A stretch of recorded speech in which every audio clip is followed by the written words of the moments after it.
Yeat hit rock bottom shortly after releasing the biggest record of his career. He was betrayed by his strongest supporters, who claimed he had sold out. He was blackballed by former pals for altering his sound. He was also relapsing behind the scenes as a result of all the criticism. Later that year, he even released a full-on Fury album in an attempt to win everyone back. However, the fact that fans deemed the endeavor to be his weakest to date only made matters worse. However, he miraculously turned the story around in 2025, going from being done and washed to performing at festivals all over the world, releasing one of the year's biggest rap tracks, and reminding everyone why he's the only rapper to reach this point on SoundCloud in recent memory. Thus, this explains why Yeat is so popular. Let's go back to the beginning of 2024, when Yeat was at the height of his abilities, following the global success of his and Drake's single I Don't Give an F.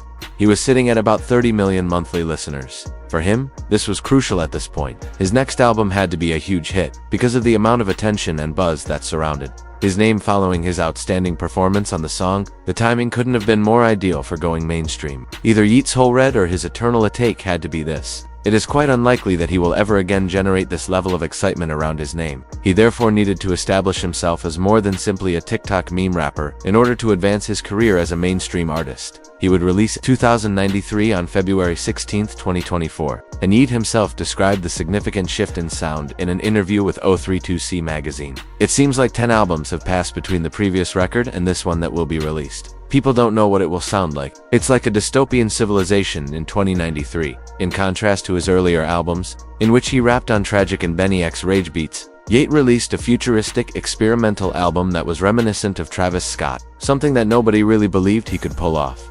With a very outstanding first week of 73K, 2093 would go on to debut at number 2 on the Billboard 200 albums list. However, the problem was that Yeat's fanbase was split in half due to the album's extremely mixed reviews. Given that this wasn't the original album that was meant to be released, many OG Yeat fans were disappointed that he had abandoned his former sound. Even though some fans liked the more lyrical cyberpunk type of music, Yeat initially intended to release Lifestyle, which fans call Lifestyle V1, so as not to be confused with the actual album that Lifestyle was released. He was expected to release popular snippets like Time Past and Little Crazy on this Lifestyle V1 project. We never found out the true reason why this project didn't go through, but if I had to guess, it would be because Yeat was getting a lot of backlash at the time for repeatedly releasing the same grungy rage songs with Benny X, which is similar to what Ken Carson is going through right now.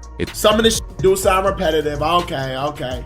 It don't matter though, man. I feel like he gonna evolve. Like once it come out, it's gonna be good, bro. These just snippets. He's seeing what they fuck with, what not. It's very crazy that some fans have even begun to say that Yeat has to resume using drugs in order to improve his songs. And in case you were unaware, Yeat's first sober album was 2093, which spent most of its time detailing his struggles with drugs. Yeat would attempt to revert to his old approach soon after the release of 2093, suggesting that the criticism had a significant impact on him. He would release 2 tracks, King Tonka and Heavy Stunts, on May 3rd. There are 2 new songs, but they don't sound anything like 2093. However, this simply made things worse, because, despite his return to his previous geeka sound, it wasn't the same.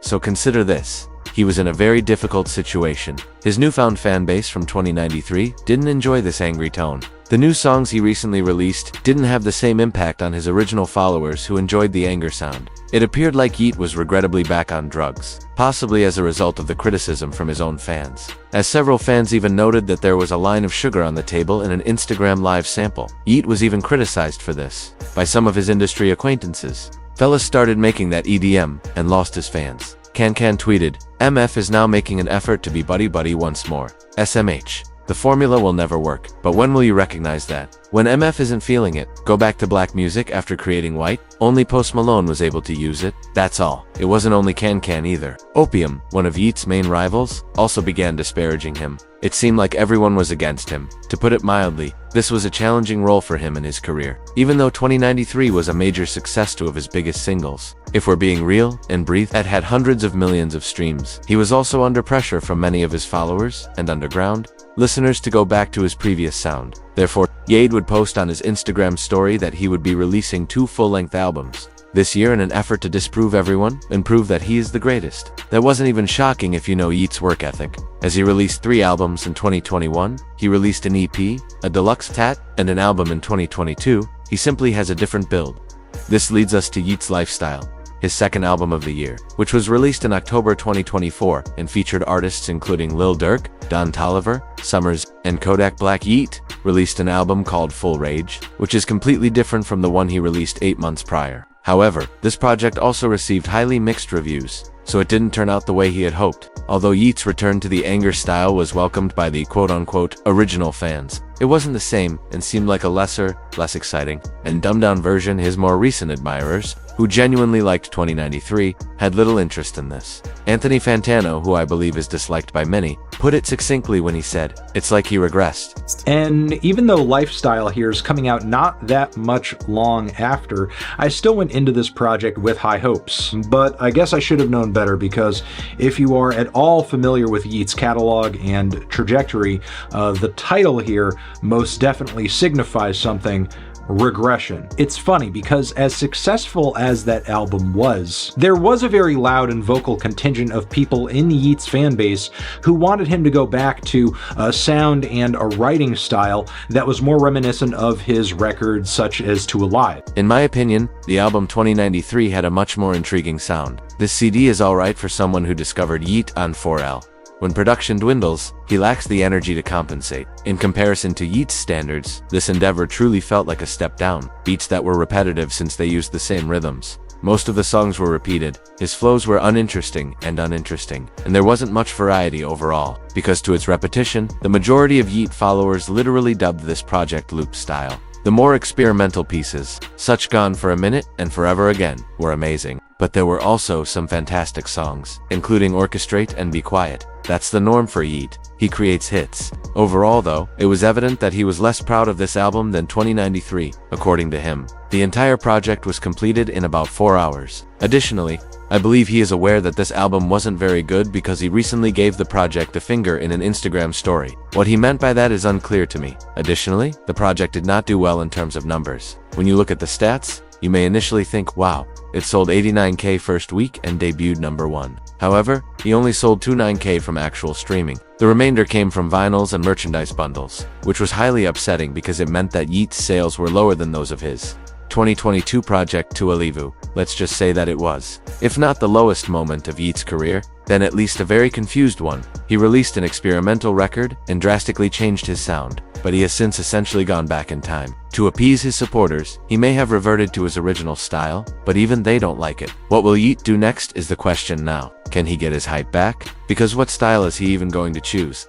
And the 29K first week looked quite concerning. Let's just say that Yeat took the situation seriously as 2025 approached. Yeat would release The Bell, a fantastic comeback song, on April 18th, his usual sound of wrath, but with a twist. Interesting verses and entertaining ad-libs. The tune he was singing wasn't a repeat. When you combine this with the fact that Yeat will be performing at Coachella soon with a massive inflatable 50-foot bell, you can see how he was gradually regaining his aura. Another song, similar to The Bell but with a new sound, would be released in June, 3 months later. First of all, despite producing many of Yeat's more well-known songs, Benny X only appeared on the song once on his previous 2 albums, which was strange. Second, the music was once more merely entertaining and fascinating. He would then be the main act at several events during the summer, most notably Beach Please in Romania, where he played in front of 122,000 fans who were all well-versed in the music. The majority of fans had anticipated that Yeat would release another full-length album, A Dangerous Life, in 2025. However, Yeat chose to go in a different direction instead. He ultimately released A Dangerous Summer, a brief 11-track EP, in August. On it, Yeat not only tried out some new music but also delivered his trademark angry rapping. He would begin the endeavor by playing an old 2023 song with a new intro that was once known as Billion among fans. Yeat probably posted this here merely to please the more seasoned fans and to provide an exciting start to the EP. However, we truly received a lot of fresh sounds for the remainder of the project. We heard slower, gentler, more emotional songs like Come and Go, Growing Pains, Two-Tone, and Fly Night, which truly demonstrated how much Yeat has changed since his big break. Yeat incorporated his heavenly moaning into the beat's background in Loose Leaf. The experimental song ADL Is Coming teases the content of his upcoming album. This project was really outstanding all around. Everyone appeared to enjoy it, and there was undoubtedly a song for everyone. Even if you didn't enjoy the whole thing because of the variety of sounds, for a surprise drop EP with no rollout, the project sold 34,000 copies in its first week, with 18,000 of those sales coming from actual streams. The most remarkable aspect of this endeavor, however, was Come and Go, which is gradually becoming one of Yeat's most well-known songs. With just under 50 million streams, Come and Go is currently his #1 song on Spotify, which is crazy considering it was only released 2 months ago. On October 17th, the song had its biggest day ever with 911,000 streams in a single day, surpassing songs like NVR Again, Anxiety, and Dark Thoughts. This made it one of the most streamed rap songs released in 2025. I wouldn't be shocked if this song had 200 or even 300 million streams in a year or so. It's booming and expanding quickly, and this song, in my opinion, is really significant for Yeat since it demonstrates his permanence. He has had several hits with his 2093 style, others with his anger style, and now a brand new single called Come and Go, which is, I suppose, a combination of rapping and singing. His versatility in this new A Dangerous Life period is truly amazing. He isn't your typical TikTok rapper who gains popularity for a year or two before losing it. He intends to remain and prosper for a very long time. And Come and Go isn't the only thing that's taking off. Currently, 2 of Yeat's most streamed songs are Two Tone and Put It On God. However, Yeat wasn't finished despite just releasing a hugely successful project. He would make an appearance in Drake's Iceman Episode 3 a few weeks later, after which they would drop Doghouse with Julia Wolf. Although Yeat's verse was far too short, Drake's portion was catchy, and Julia's vocals was excellent. This song wasn't the hit I personally hoped for from them. Nevertheless, it was still pleasant, and it continues to receive 200,000 streams per day. It might simply be a slow-growing plant. Additionally, Yeat would be performing with Drake for a week or two while in Europe for the Iceman video. I believe that Yeat's weight drop was crucial to his entire career comeback, something I should have definitely highlighted sooner. We've witnessed how amazing Gunna's turnaround was, and how much it improved his reputation. I believe Yeat is experiencing the same thing. He looked like one of those beer-bellied, 40-year-old uncles after that Go-to-Work music video. However, a few months later, he is incredibly slender in sports tank tops throughout the summer. They tore him to shreds. Yeat was also quite timid earlier, seldom appearing in public, and often covering his face with masks. However, he is now seen out and about living his life every day with admirers and paparazzi. It's amazing how much he's changed as a person and how much he's evolved. I didn't anticipate it. Personally, I believe that he would always remain this drug-addled underground SoundCloud artist. However, many of you might be wondering what Yeat's future holds, since it appears that he has already completed everything. First of all, it appears that he is beginning to show the next generation a lot of love. He recently referred to UK musician SDK Kid as his evil twin during on tour in Australia. Furthermore, I'm not sure where you've been spending the last 3 months if you don't know who SDK Kid is. This guy has practically become more well-known than Yeat. 4 million people were listening to his first song each month when he released it a year ago. Additionally, he would co-sign Osama and Zuki, and shortly after, Yeat and Zuki would collaborate on a song for Benny X's album. Let's go on to A Dangerous Life, Yeat's next endeavor. Yeat recently discussed his new album in an interview with Complex. This new age is more refined and careful. I'm actually adjusting the noises and the environment. Everything is being done by me. I continue to produce, mix, and master. I'm far more willing to improve records, but every small echo and sound you hear in the music will always be me. He would thereafter claim that he has been singing more and playing with his production and ad-libs more. It's new. He would continue while describing a DL. I'm constantly pushing the envelope and establishing the standard for how I want to change the sound. I'm not afraid to experiment with other sounds and step outside of my comfort zone. There isn't even a sound description for it. It's simply excellent music. Currently sober. Yeat is collaborating with new producers and creating new sounds, and it appears that a DL will be a masterpiece. I wouldn't be shocked if Drake or Justin Bieber appeared on his upcoming project. There are undoubtedly some strange aspects. He also mentioned something else in this interview that I believe is incredibly fascinating. No matter how much his followers desire the original sound, it will never return because it is always changing.